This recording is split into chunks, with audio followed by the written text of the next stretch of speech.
2살짜리 아이들에게 이렇게 Y자를 거꾸로 한 모양의 관에 간식을 떨어뜨려 줄 경우 한쪽 출구만 손으로 막습니다. 이 나이대의 아이들은 미래가 불확실하다는 사실을 모릅니다. 간식이 어느 쪽으로 떨어질지는 모르는 건데 그냥 본인이 생각하기에 간식이 나올 것 같은 쪽을 막는 겁니다. 반면 4살짜리 아이들은 양쪽 구멍을 다 막고 기다립니다. 미래라는 차원이 가진 특유의 불확실성을 이해하고 있는 거죠. 아이들은 어린 나이일수록 극단적으로 현재지향적입니다. 3살짜리 아이들은 내일처럼 아주 가깝고 친숙한 미래를 나타내는 개념도 정확히 사용하지 못하는 경우가 많습니다. 어른들을 따라서 내일이라고 말을 할 수는 있는데 그 내일이 언제를 가리키는 건지 정확히 이해를 하지는 못하는 겁니다. 유치원생 나이가 돼도 아이들은 다음 주 같은 개념을 이해하기 어려워합니다.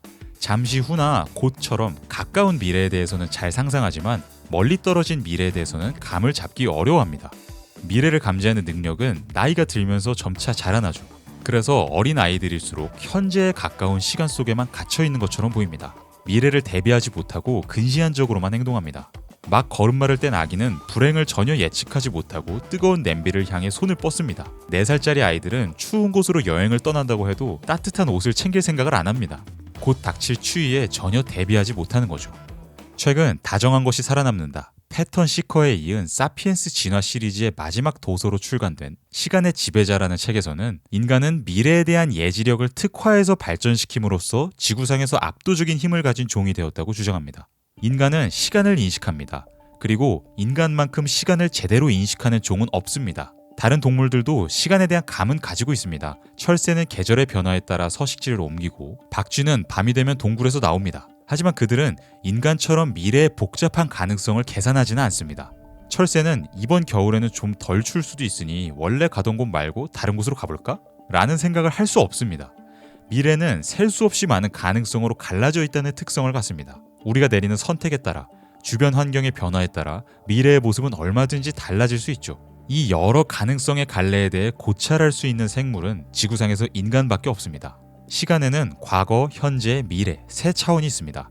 그런데 시간의 지배자에서는 과거와 현재는 사실상 미래에 봉사하는 것이라고 주장합니다. 이 책은 진화심리학과 인지과학을 연구하는 석학 토마스 서든도프와 조너선 레드쇼, 애덤 벌리가 공저했는데요. 미래를 상상하는 능력이 인류의 발전 과정에서 얼마나 중대한 역할을 했는지를 방대한 과학적 실험 자료와 관찰 사례들을 통해 설득력 있게 풀어낸 책입니다.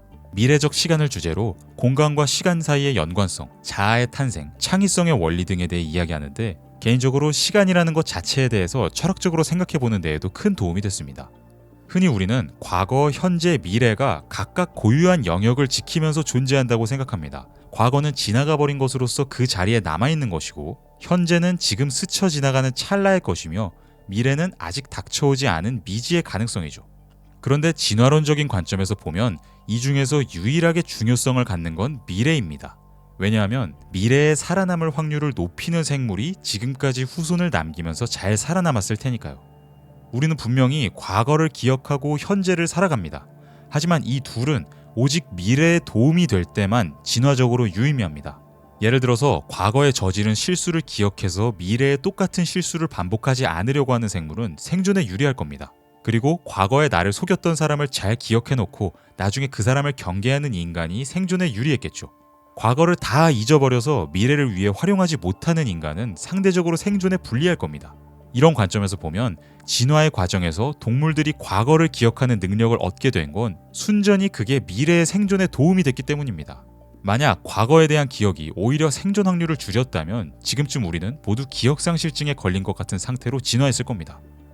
그리고 현재 역시 진화적으로는 순전히 미래로 나아가는 발판으로서만 의미를 갖습니다. 최근 우리가 경험하는 현실은 예측이다 라는 주장이 제기되고 있는데요. 뇌과학자들은 인간의 뇌가 예측을 통해 현실을 만들어내는 기관이라고 주장하고 있습니다. 과거 과학자들은 뇌가 수동적인 기관이라고 생각했습니다. 외부에서 들어온 자극을 받아들이고 그에 따라 반응할 뿐이라고 봤는데요. 그런데 최근에는 뇌가 이보다 훨씬 더 적극적으로 활동한다고 보는 견해가 많습니다. 한번 카페에 가서 흰 접시를 보는 상황을 상상해 봅시다. 내가 위에서 정확하게 접시를 내려보는 게 아니라 멀리 떨어진 대각선 각도에서 접시를 보면 접시는 그저 흰 선처럼 나타납니다. 즉, 내 눈을 통해서 들어온 정보는 흰 선에 대한 정보밖에 없습니다. 그런데 우리는 문제없이 그걸 접시로 보죠. 우리는 흰 선을 보는 게 아니라 접시를 봅니다. 그 이유는 카페라는 환경 속에 놓여 있을 때 이미 우리의 뇌가 적극적으로 그 환경에 대한 예측을 만들어내고 그 예측의 결과가 곧 우리가 경험하는 현실이기 때문입니다. 이미 우리의 뇌는 내가 이 상황 속에서 앞으로 해야 될 일들을 실시간으로 계속 계산하고 있습니다. 그리고 그 계산의 과정에서 현재의 경험이 만들어지는 것이죠. 우리는 카페에서 본 흰 접시를 향해 핸드폰을 던지지 않습니다. 왜냐하면 그렇게 행동할 경우 접시가 깨질 것이고 나는 피해를 볼 테니까요. 즉, 이런 관점에서 보면 저에게 흰 접시가 현재 흰 접시로서 나타나는 이유는 제가 미래에 선택할 적절한 행동 범위를 규정하기 위해서입니다. 맹수의 울음소리가 현재 무섭게 들리는 이유는 도망이라는 미래의 행동을 유발하기 위한 것이고, 아이가 귀엽게 보이는 이유는 보호라는 미래의 행동을 유발하기 위한 겁니다. 이렇게 보면 현재는 미래에 의존해서만 존재합니다. 그리고 과거와 현재가 모두 미래를 위한 것이므로 결국 시간이라는 현상 자체가 미래의 생존 가능성을 높이는 과정에서 탄생한 거라고 볼 수 있죠. 그런데 앞서서 말씀드렸던 것처럼 지구상에서는 유일하게 인간만이 미래의 복잡한 가능성을 의도적으로 폭넓게 상상할 수 있는 능력을 가졌습니다. 그리고 이 능력은 인류의 운명에 엄청난 변화를 불렀습니다. 인간은 도구 사용 능력에서 다른 동물들과 크게 구별되는데요. 물론 다른 동물들도 도구를 이용할 줄 압니다. 비버는 나무를 이용해서 댐을 짓고 해달은 돌을 이용해서 조개를 깹니다. 하지만 그들은 인간처럼 주어진 본능을 넘어서서 복잡한 도구를 발명하고 제작하지는 못합니다. 원시 인류가 사용했던 양날 돌칼처럼 현대인이 보기에는 단순하기 그지없는 도구도 다른 동물들의 도구와는 차원이 다릅니다. 이런 양날 돌칼을 만들기 위해서는 오랜 연습을 통해 숙련된 사람이 수십 시간을 투자해야 하죠. 거기다가 화살이나 창 같은 복합적인 도구를 만드는 건 더 복잡한 일입니다. 인간이 사용하는 도구의 특징은 그걸 만들기 위해서 상당한 노력이 필요하다는 겁니다. 당장 본능적으로 하고 싶은 일을 참고 많은 시간을 집중해서 제작해야 하죠. 그런데 이런 노력이 가능하려면 미래에 대한 예지력이 있어야 합니다.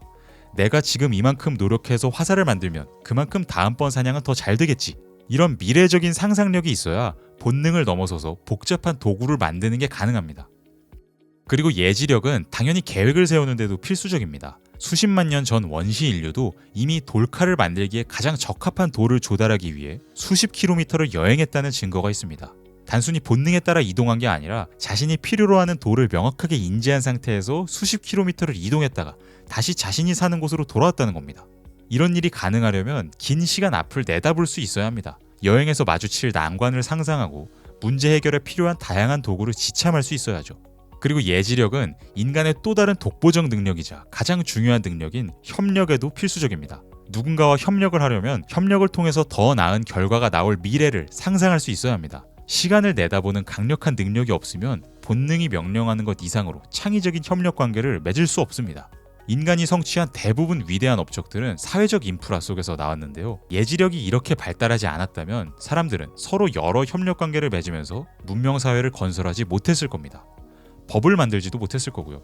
법은 기본적으로 A라는 행동을 하면 B라는 결과를 부여한다라는 구조를 갖고 있습니다. 이런 점에서 법은 미래적인 의식을 반영합니다. 현재를 넘어서 앞으로 일어날 행동을 규제하는 거죠. 자, 이렇게 인간의 다양한 고등적인 활동에는 미래를 내다보는 강력한 능력이 꼭 필요한데요. 그렇다면 왜 지구상의 수많은 동물 중에서 유독 인간만 이렇게 예지력을 많이 발전시킨 걸까요?